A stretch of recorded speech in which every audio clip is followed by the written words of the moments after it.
আছে রোদ।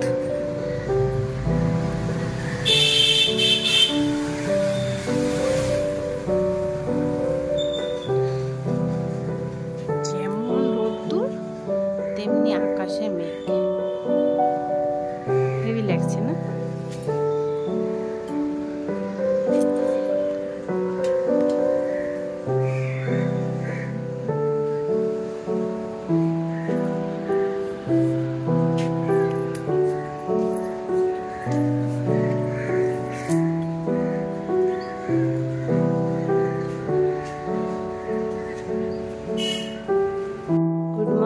বন্ধুরা, তোমরা সবাই কেমন আছো? Welcome back to Manjuri blog. তো কালকে তো ব্লগ করিনি, আর কালকের ব্লগটা বিকালে 5টায় ছেড়েছিলাম। কি বলো তো, শরীরটাও ভালো লাগছিল না, মনও ভালো ছিল না, আর ভুলেও গেছিলাম টাইমটা দিতে। যাই হোক, সব মিলেমিশে একাকার হয়েছে। আজকের ব্লগটা শুরু করছি এখান থেকে। মানে আজকে হচ্ছে স্যাটারডে, ঠিক আছে? স্যাটারডের ব্লগটা এখান থেকে শুরু করছি। প্রচণ্ড পরিশানে আছি।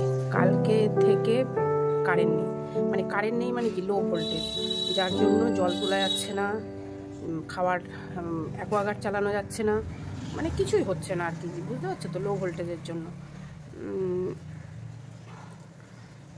এখন সকালে সত্যি কথা বলতে উঠেছি, উঠে দোতলায় জল আছে যেটুকু, সেটুকু দিয়ে একটু চান টান করলাম, আর নিচে ওই ঘন্টা ঝাড় দিয়ে 1 বালতি জল দিয়ে এসেছি, ঘর ঝাড় দিয়ে এসেছি।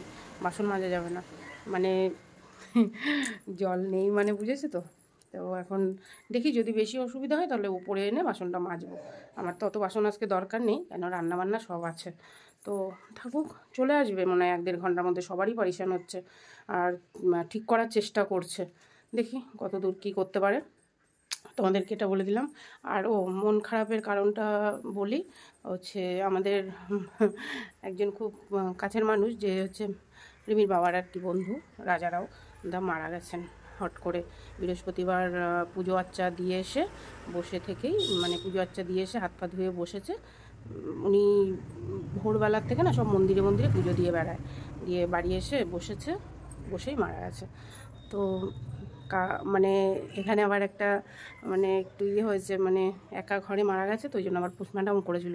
বৃহস্পতিবার মারা গেছে, আর কালকে পোস্টমর্টম করে বিকালবেলায় মানে দাহ সংস্কার হয়েছে, পঞ্চ ইসে বিলীন হয়ে গেছে। কিন্তু কালকে প্রচণ্ড বৃষ্টি সেই সময়টায়, জানো তো, মানে সারাদিন তো বৃষ্টি প্রচুর, তারপরে ওই সময়টায় অজোরে বৃষ্টি, প্রচুর বৃষ্টি হয়েছে। আগের দিন যেরকম 2-3 ঘন্টা বৃষ্টি হয়েছে, কালকেও সেরকম 2-3 ঘন্টা বৃষ্টি হয়েছে।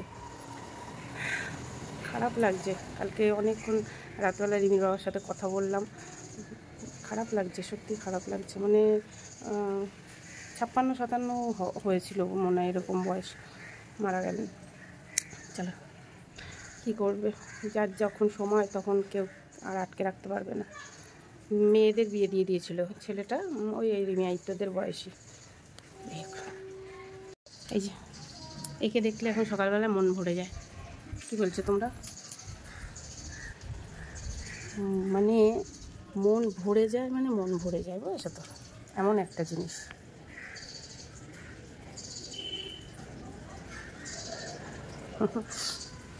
দারুণ দারুণ।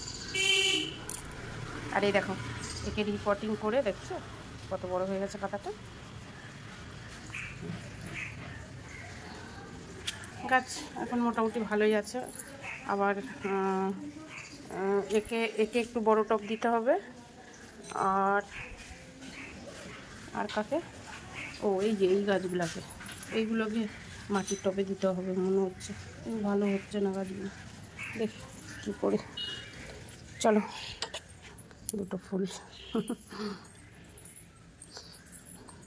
শরীরটা খুব খারাপ ছিল কালকে, মানে কি বলবো, টেবিল পাখাটা খারাপ হয়ে গেছে লো ভোল্টেজের জন্য। এখানে পাখাটা একদম ঘুরছিলই না, মানে সে বিরক্তকর ব্যাপার। হ্যাঁ, এখনও তো তাই, এখন তাও একটু ঠান্ডা আছে সকালে। এখন চলো বিছনাটা ঝাড় দিয়ে নিই। এই বিছনাটা এটা উঠাবো, নিচে শুয়েছিলাম, এই যে ছোটো টেবিল পাখাটা লাগিয়ে শুয়েছিলাম। তারপরে আবার এই যে হাইতোর বিছনাটা উঠাবো, হাইতো উঠে গেছে। একটু জানলার পর্দাটা খুলে দিই, কাজ সরানো যাচ্ছে না, যখন তখন বৃষ্টি আসছে, বুঝেছো। আর এই দেখো এই গাছটার অবস্থা দেখেছ, কী করবো বলো। এখন সেই শুক্রবার, বৃহস্পতি শুক্রবার ছাড়া হবে না ওগুলো ঠিক করা। যাই হোক, এই গাছটা দূর, এই বিছনাটা উঠাই, বিছনাগুলো উঠাই, ঘরটা ঝাড় দিই, ওপরে নিচে মোটামুটি কাজ হয়ে গেছে। বাসন মাজাটা রয়েছে, আর তোমরা দেখলেই, তোমাদেরকে প্রথমেই শেয়ার করলাম। আগের দিন একটু বৃষ্টির ইয়েটা তুলে রেখেছিলাম, এত বৃষ্টি হচ্ছিল। যাই হোক, হিন্দি ব্লগ করেছিলাম টুকটাক করে, তাও পুরো শেষ করতে পারিনি, আর ইচ্ছাও করছিল না রাত্রেবেলায় কিছু করার। ও রাত্রে রিমির বাবা দই বড়া এনেছিল, এখন সেই দই বড়াটা দেখি বের করে রাখবো। আর হচ্ছে চা তো খাবোই, 10:30 বেজে গেছে ঘড়ির কাঁটায়। চলো, তো ওপরে মোটামুটি এই সাইডটা ঝাড় দেওয়া হয়ে গেছে। আর তোমাদেরকে দেখাচ্ছি, এই গাছগুলো হচ্ছে এখানে ঝুলিয়ে দিয়েছি, কেন ওই গ্রিলে না জং পড়ে যাচ্ছিল, তো যে লোহার ইসে ঝুলছিল তার জন্য জং পড়ে যাচ্ছিল, এটা এখানে ঝুলিয়ে দিয়েছি। আর এগুলো সব খালি করে দিয়েছি। আর কয়টা আনতে হবে, এরকম একটা রড যদি লাগাতে পারতাম ওই জায়গাটা, তাহলে ঠিক থাকতো। চলো, আর এই গাছটা দেখো যে ওদিকে বেঁকে যাচ্ছে, এই গাছটাকে আমাকে এখন এই সামনে দিতে হবে। দে দে, ছেলেকে বললাম যে গাছটা দে, দেখি বালিশটা সরা, দেখি কিরম পারিস। হ্যাঁ, ওই জন্য কয়দিন জল দিইনি, এখন এই গাছটা এনে এবার জল দিতে হবে। ওই দেখো, একটা কাজ দেবো।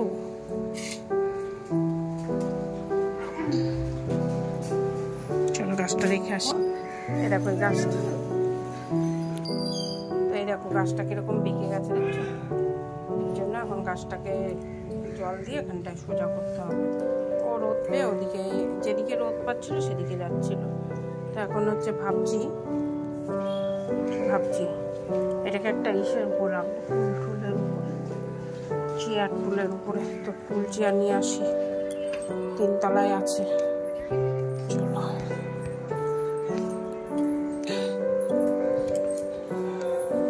এসব গাছগুলো না অনেক দামি, বেচেছে এটাই অনেক, বাঁচেই তো না সহজে। ছাদে এসেছি, তোমাদের সাথে একটু শেয়ার করি, দাঁড়া।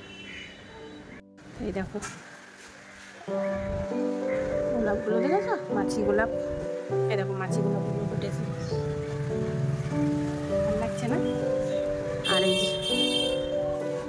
এটা এখন রং এসছে, একটু ডালটা ভেঙে গেছিলো না, যা কষ্ট পেয়েছি সেটা। আর হাত দেবো না, যেখান থেকে খুশি ডাল হবে, আর ভালো লাগে না। সাদা গোলাপ তো হতেই আছে, ওহো সোনা গাছ, দেখো সোনা গাছে। চলো, আর এই গাছটা তো তোমাদেরকে কালকেও বললাম, এটা চেঞ্জ করবো, এটা দেবো, সময় হয়নি। আর কি জানি এতে বেশি জল পেয়েছে কি বৃষ্টির জন্য একটুখানি মরা টাইপের হয়ে গেছে, জল দেওয়া হয়তো উচিত হয়নি।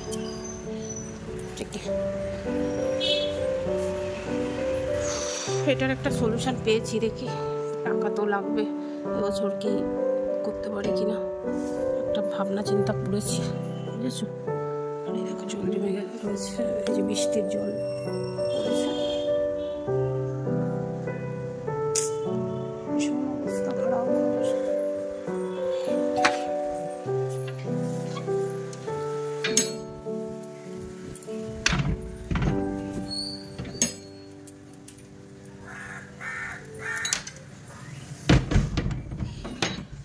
টাকা পয়সা খরচা করে ঘর দুয়ার ভালো না থাকলে ভালো লাগে, মন খারাপ লাগে।